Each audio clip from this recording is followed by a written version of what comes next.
comparison mga tol sa ato ang sweldo o sa ato ang pwedeng kitaon sa atong negosyo. Mayong buntag mga tol, o welcome na sa ako ang kinabuhi. Ato ang istoryahan karon mga tol ang sweldo nga atong pwedeng makuha sa pagpanarbaho o ang pwede natong kitaon sa ato ang panginabuhi or negosyo sa kinaugalingon. Pagdayon na kog hunong sa trabaho mga tol, wala na ko'y mga extra nga deductions. Moneth salary ko og 12,000 kapin. Masing katuo mo nga dako kay kog sweldo sa akong trabaho mga tol, kay ko mo fleet manager ko, marine engineer ko. Wari ka sa Inter Island mga tol, dili ingon ana kadako ang sweldo.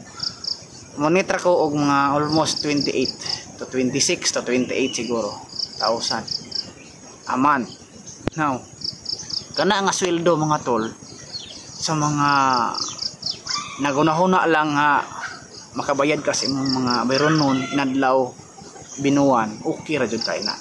Pero sa mga nangandoy nga gustong magkwartahan madato mga tol, di jud na siya pwede. Kay ngano ang ato ang mga palitunon ron nag-anam sad og saka, ang ato ang gastuonon ron nag-anam gyapon saka. May unta kung ang ato ang sweldo inanak kadako niya, ang ato ang mga gastuan, ang ato inflation pareha sa una, okay ra. Now, ano ko nang gikumpara mga tol, kay makaingon ko nga wala ko masayop sa ako ang gipili nga naa ako sa bukid. Kana nga sweldo mga tol, kuhaan pa na nako sa ako ang mga needs, no? Netra na siya silbi, kikuhaan sa mga deductions sa kumpanya.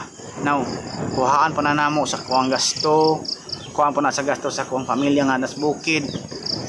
Nya, doble ang among gasto anang time mga tol, kay duwa may magkuyog sa kuang pamilya. Naggasto ko dito sa syudad, naggasto ko sila diri sa bukid. So duha ang amo ang gasto. Now, pila na malay mahabilin ana kung kuhaan na tanan sa mga gastoon. Kung gamay na lang. Now, here's the clue. Pag-abot na ko nga sa bukid mga tol, wadyo ko mag-expect po nga makita dayon ko dayon, kay bawo ko nga ang panginabuhi sa bukid dili sayon. Kasi gatuo mo nga abot nimo dire kwarta dayon, dili jud inana ang sitwasyon mga tol. Kung moari kag bukid, mo choose ka sa imong kaugalingong panginabuhi, pag-expect og pinaka worst nga senaryo. Pag-expect nga mukhaon kag buwan kada adlaw, pag-expect nga magkalisod jud ka, kay inana jud ang reality kung magkinaugalingon. Walay pag ginaugalingon nga mudritso kag suap, walay pag ginaugalingon nga mudritso kag saka, or kung musaka man sa gani ka, walay mahitabo nga diha dayon. It takes years mga tol. So tian ta mo daan. So kung naamoy pamlano nga ganahan magkinabuhi nga kinaugalingon, timbang-timbangon yun ang ninyo dapat. No, balik ta sa toong topic. Ano akong ikumpara nga akong sweldo kaniadto og ang kita na karon. Sa karon nga niabot na ko og 1 year kapin diri mga tol, ako nang makumpara ang ako ang pwedeng kitaon diri kumpara sa akong sweldo kaniadto. Karon mga tol, kay padung na mobalik ang klase sa gidaghanon sa pugo nga ako ang itano og gibuhi og sa itlog nga ilahang ma-produce. So sa kasimana sure na ko makaproduce ko ana og 4,000 nga kita sa kasimana. Now plus naa pa may mga kita sa limonsito, naa pa may kita sa mga talong. Ang kita nako sa talong mga tol ug uban akong mga gulay, akong kuhaan sa expenses siguro more or less napog ko mga 2,000 kapin to 3,000 ang simana.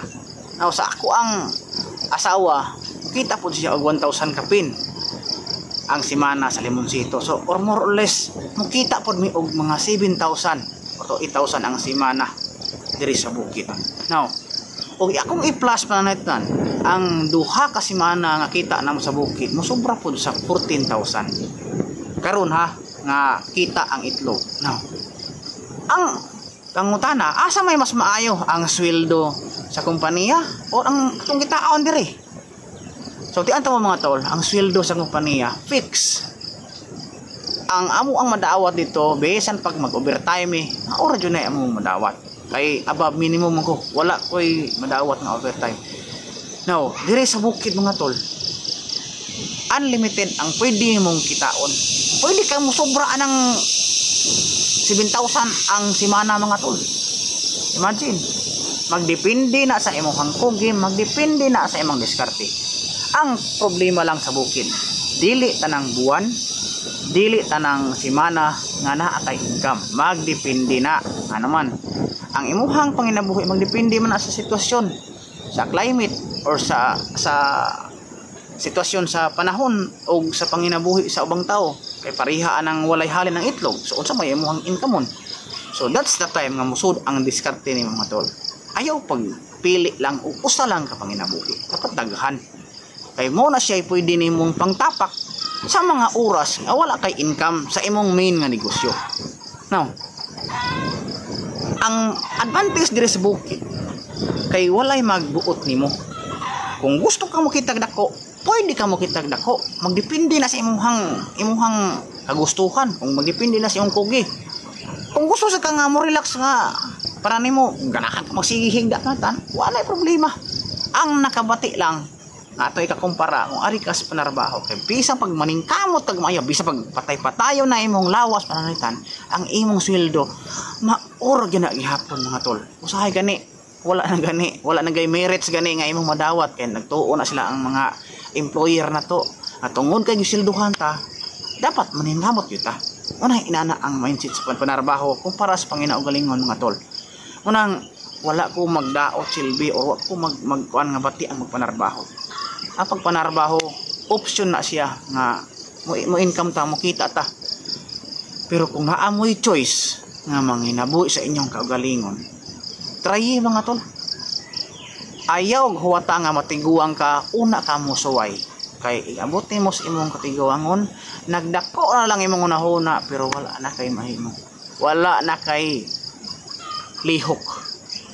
Anan nga pwede nimong mahimo karon mintras bata pa ka, karon ang pinakanindot nimong chance na pwede kang mosuap. Timan mga tol, bisan pag unsa kalisod sa imong magian, do na kay hugot nga pagtuo sa Ginoo, pagsalig niya nga tabangan ka, at the same time do na kay kugi sa imong kaugalingon, walay imposible nga matuma na to atong mga pangandoy. Man gina ninyo mga tol, wala say pangandoy nga matuman kung magsigir sa tag-urong, magsigir sa tag-pundo. Wa tay mo aton magtinapulan ta, wala koy moduol na to nga grasya. So kung naadri nga makakita ani nga video no, nga makaka-obserbar sa kong itabi karon nga gustong mo try o kinaugalingon, pananganaan niyo ngayon naa sa inyo ha ang chances para makalinggawas sa trap sa pagpanarbaho. Timan niya ang pagpanarbaho usa ka prisuhan. Maglisod na mo og biya diha once matrap na mo. Kay tungod ang pagpanarbaho mao nay atong comfort zone. Salamat mga tol ug maayong buntag.